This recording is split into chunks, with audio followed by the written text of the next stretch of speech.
kemudian Abdurrahman Baswaddan, Ketua Umum Partai Arab Indonesia PAI. Kelima, Abi Kusno Cokro Suyoso dari Syarikat Islam. Yang ketujuh, Abdul Wahid Hashim, ayah saya mewakili Nahdlatul Ulama. Ketujuh, negara yang diperjuangkan mati-matian juga oleh para wakil-wakil organisasi Islam itu sekarang sedang mengalami musibah besar-besaran karena terjadi pelanggaran konstitusi, pelanggaran demi pelanggaran. Pak Hamzah Has berada di belakang teroris.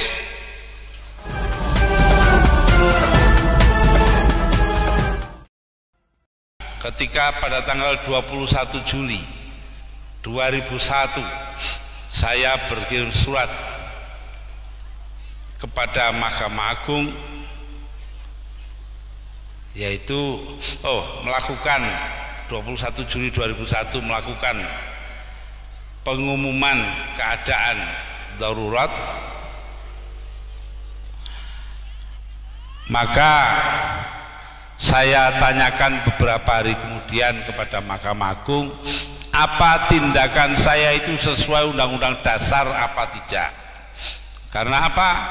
Waktu itu tanpa ada landasan hukum, Megawati Soekarno Putri ngundangi orang datang ke rumahnya di Kebagusan di Pasar Minggu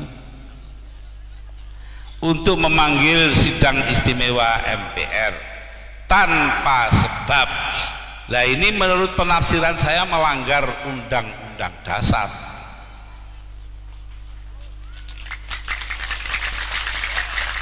Lagi-lagi tidak dijawab,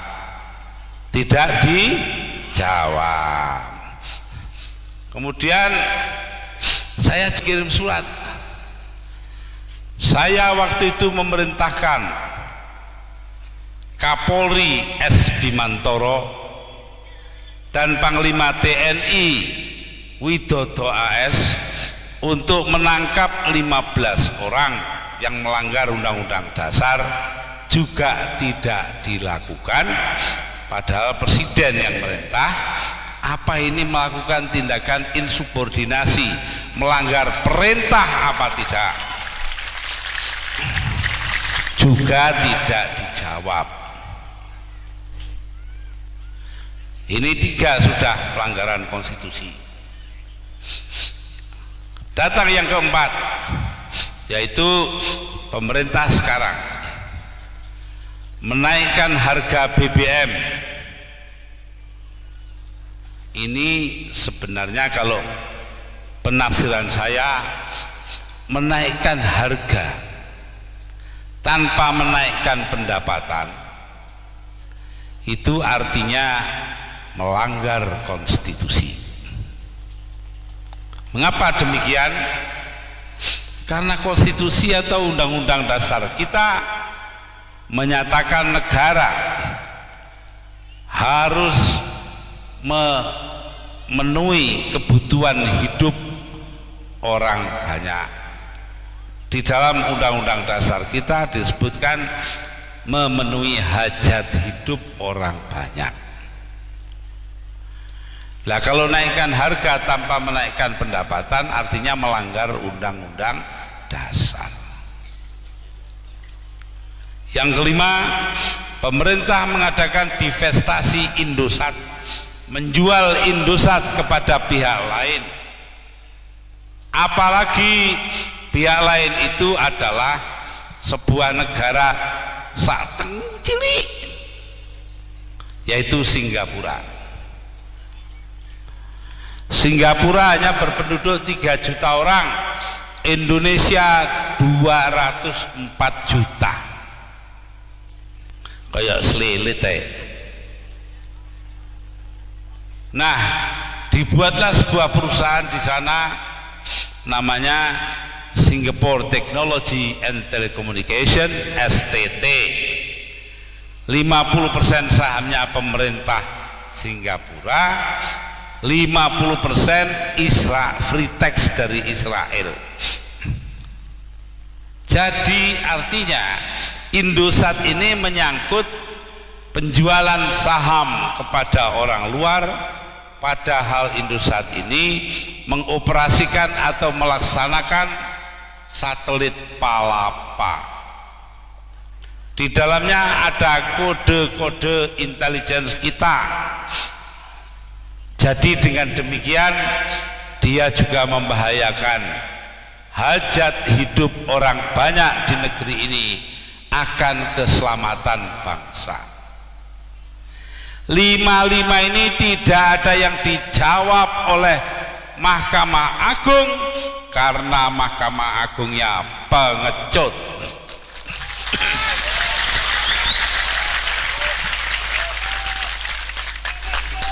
Saya tidak ngompori orang, saya hanya supaya Anda semua tahu akan hal ini, itu saja. Buktinya kalau terjadi pelanggaran konstitusi, saya bicara begini sudah 1,5 tahun lamanya, sudah diterbitkan sebuah buku mengenai apa itu maklumat keadaan darurat. Sudah berbulan-bulan yang lalu buku itu sudah habis, sekarang dicetak kedua. Tetap tidak ada yang berani membawa saya ke pengadilan. Oh iya, kalau betul kan dibawa ke pengadilan toh. Itu menunjukkan apa yang saya omongkan itu betul. Sebab menuduh pemerintahan adalah melanggar konstitusi adalah sebuah tindakan hukum yang dapat dihukum kalau tidak benar. Tak tunggu-tunggu nih kapan itu? Di mana-mana saya bilang begitu tidak berani jawab. Ada orang lain juga begitu, Wakil Presiden Hamzah Has. Saya bilang ini ke-39 kalinya. Jadi saya sudah pidato di mana-mana. Tidak hanya begini saja Pak Hikam, sudah di mana-mana. 39 kali saya mengatakan bahwa Pak Hamzah Has berada di belakang teroris.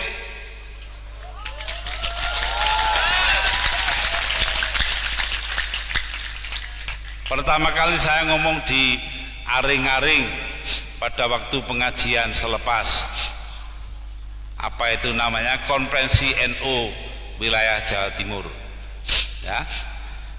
Di situ saya katakan saya sangat terkejut ketika Wakil Presiden Hamzah Has menyatakan prihatin terhadap peledakan bom di Bali.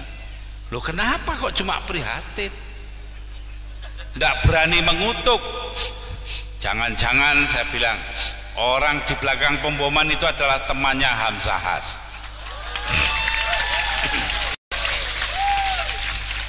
Sampai sekarang saya tunggu-tunggu, tidak berani membawa ke pengadilan. Mustahil dia tidak dengar, dia mesti dengar. Yang ini pun dia dengar.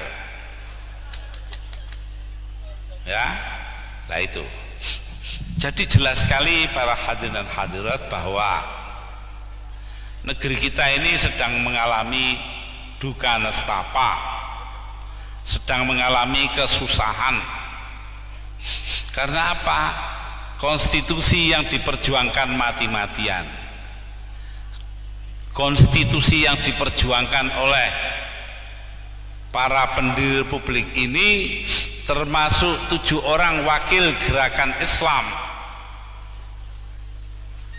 Ke-7 orang itu yaitu Ki Bagus Hadikusumo dari pengurus pusat Muhammadiyah, Kiai Haji Abdul Qahar Muzakir, salah seorang yang hubungan famili saya manggil Pak D, dari PP Muhammadiyah, seorang namanya Ahmad Subarjo dari Masyumi, ya.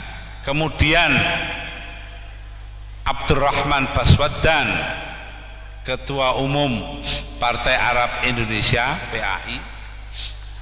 Kelima, Abi Kusno Cokro Suyoso dari Syarikat Islam. Sini ada orang Syarikat Islamnya enggak? Enggak ada. Nah, mudah-mudahan ada. Enggak ada ya kenemenen. Yang keenam, Haji Agus Salim, yang kita semua tahu bahwa beliau berilmu agama sangat dalam. Yang ketujuh, Abdul Wahid Hashim, ayah saya mewakili Nahdlatul Ulama. Ketujuh orang ini ketika berkonsultasi dengan Bung Hatta tanggal 18 Agustus 1945, sehari setelah kemerdekaan diproklamasikan, mengeluarkan istilah sekarang ini ngedrop Piagam Jakarta dari pembukaan Undang-Undang Dasar. Loh, negara yang diperjuangkan mati-matian juga oleh para wakil-wakil organisasi Islam itu sekarang sedang mengalami musibah besar-besaran karena terjadi pelanggaran korup konstitusi, pelanggaran demi pelanggaran.